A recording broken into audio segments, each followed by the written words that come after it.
as we inch closer and closer to the release of Star Wars Episode 8, The Last Jedi. I've got a couple more book reviews to knock out before I talk about that film. 2 more in 2017. And let's get into the next one right now. The book I will be reviewing for you today is one that I possess only in audiobook form. Star Wars Lords of the Sith, another entry in the Disney canon, the new canon, whatever you want to call it. Lords of the Sith was written by Paul S. Kemp, who is a known fantasy writer. He's written a few other Star Wars books as well. One that I've read, The Old Republic Deceived, one that I hope to do a review of sometime in the future. But for right now, we're going to be talking about Lords of the Sith. The audiobook that I have was narrated by Jonathan Davis, who is a known video game voice actor. I know he worked on the Max Payne games. And he's narrated many, many, many Star Wars audiobooks. I can't name any off the top of my head. I looked at his credits list, I was like, damn, he's like making the bank on narrating Star Wars audiobooks. And honestly, the audiobooks are great, so I'm not going to question it. And he does a really good job here as well. So, yeah, let's just jump right into the book. As you can tell from the title, it is about the Lords of the Sith. Emperor Palpatine, Darth Sidious, and Anakin Skywalker, Darth Vader. And it's interesting to see a book, a larger story centered around them. It's a really admirable approach to take, because as the villains of the original trilogy, the story wasn't really centered around them. They were the bad guys. And Vader himself was a very guarded, very emotionless character, by design. It's one of the reasons that the reveal that he was Luke Skywalker's father, spoilers, sorry, to let the cat out of the bag there.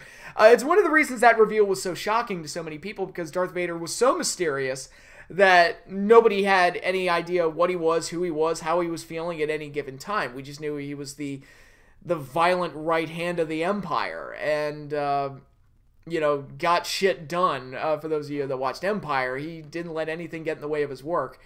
And it was always really interesting. That was one of the great things about the expanded universe, is that they could take those areas that weren't really explored and expand on them. That's one of the things I liked about Shadows of the Empire. You do get a lot of internal... we as the readers get to see what Darth Vader is thinking and feeling at several points of that story. And that's something that we don't get in the movie, because Vader is just there. And again, the character himself is very guarded. But in the book form, that allows us to get a better sense of who he is and what he's feeling.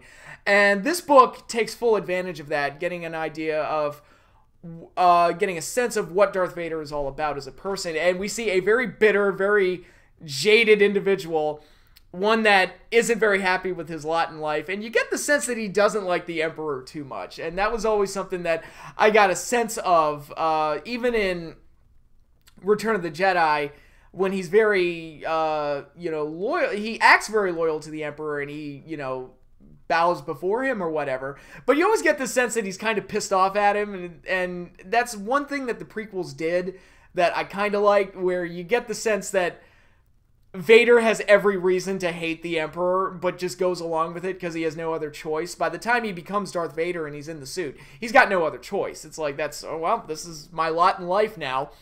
And Luke comes along and is like, all right, now I've got it. Now I've got my way to get rid of the Emperor and, make the galaxy as I see fit. And that's really the strength of this book. I feel like it explores the relationship between the Emperor and Darth Vader very well, and is very interesting. And, it's one of those books, I was kind of fearful that it would go the way of Tarkin, where Tarkin, it took a character that I really liked and told a story largely about him. I was like, oh great, this is going to be fun. The story itself is not that interesting. So it's just kind of, it's like, yeah, I like this character, but not a whole lot of interesting things are really going on. That is not the case here. The story is actually very interesting. Chem Syndulla, who viewers of the show Star Wars Rebels may know, is the leader of the Free Ryloth movement, Twi'lek commander, and father to Hera Syndulla, one of the main characters on that show, is leading a resistance on Ryloth, his home planet, and Darth Vader and the Emperor are privy to a leak in the Imperial forces around that planet, leaking information, a mole, if you will. leaking information to the Free Ryloth movement. And the Emperor and Darth Vader step in and decide to weed out the traitor. And the Emperor, instigates this entire elaborate scheme to weed out the traitor and force the traitor to reveal himself. And I won't spoil any of that, because all of that is actually really interesting. And it's great to see the master manipulator that the Emperor is. And that's really his greatest strength as a character, is that he looks like this frail old man, but he's got so much power, as we see at the end of Jedi when he unleashes all the Force power on Luke. But really, he's also a genius, and he's great at playing the chess pieces against each other and getting Darth Vader to act on his behalf, even though Darth Vader would rather not do that. But yeah, he's just the master manipulator. He's able to get his way and get Darth Vader to, do whatever he wants. And in the course of trying to find out who this traitor is, the Free Ryloth movement attacks the Emperor's ship, and through all the crazy brouhaha, Darth Vader and the Emperor wind up stranded on Ryloth and are wandering through the jungles and into a Twi'lek village, trying to gain communication with Imperial forces to come pick them up, while Chem Syndulla is leading a force to hunt them down and kill them. And of course, since we all watched the original trilogy, we all know they don't succeed, but it's still an interesting and fun ride all the same, and it makes for a very interesting, intense story, with, again, the characters being the focal point, with Darth Vader and the Emperor, and their relationship being explored in a very interesting way. Their parts of the book are very well written, as we see the things that they do in order to survive, and how they, in a weird way, rely on each other to survive, as their relationship is explored throughout the course of the story. Now, large pockets of the story are also focused on the Imperial leak and the conspiracy and Chem Syndulla's attempts at trying to kill Darth Vader and the Emperor. This would be a problem if it wasn't interesting, but it is, so I'll let it slide. I know that was a criticism of the book, that there are large pockets of it that don't focus on Vader and the Emperor, but honestly, the side story I thought was pretty good and could have worked as an episode of Star Wars Rebels if they chose to do that.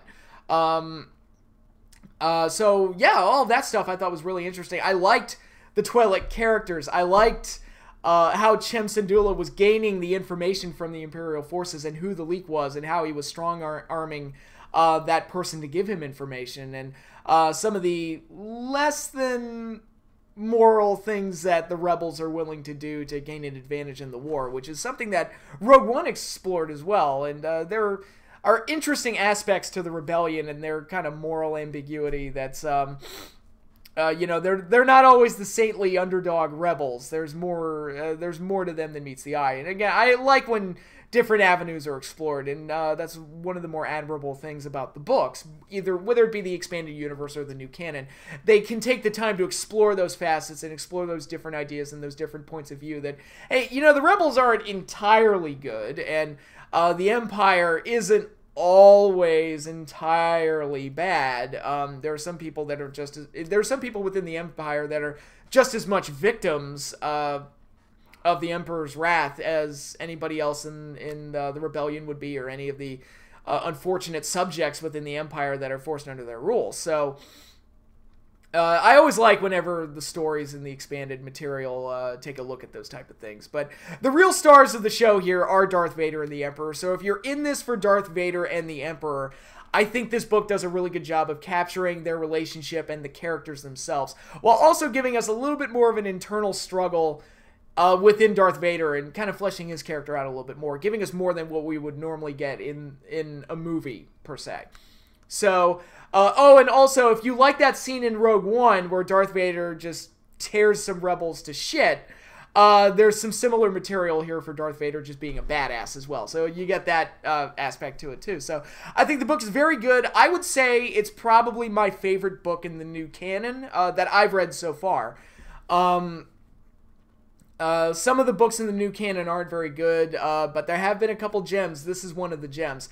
I would say that C-3PO, the standalone comic, The Phantom Limb, is still my favorite piece of material to come out of the new canon so far. But as far as the novels go, I think this is my personal favorite novel that they've released under the new canon. But with that said, I give the book a strong recommendation if you're if you're an expanded universe purist and you're not interested in the new canon, I don't think this book is going to win you over. But if you are interested in the new canon and you're looking for new material, I think this is a really good one to pick up. I think it's one of the better books out there that Disney has released so far. And yeah, so really like this one. Very good. And if you can, you know, I listened to the audiobook. It was very good and narrated very well. So you have that option too.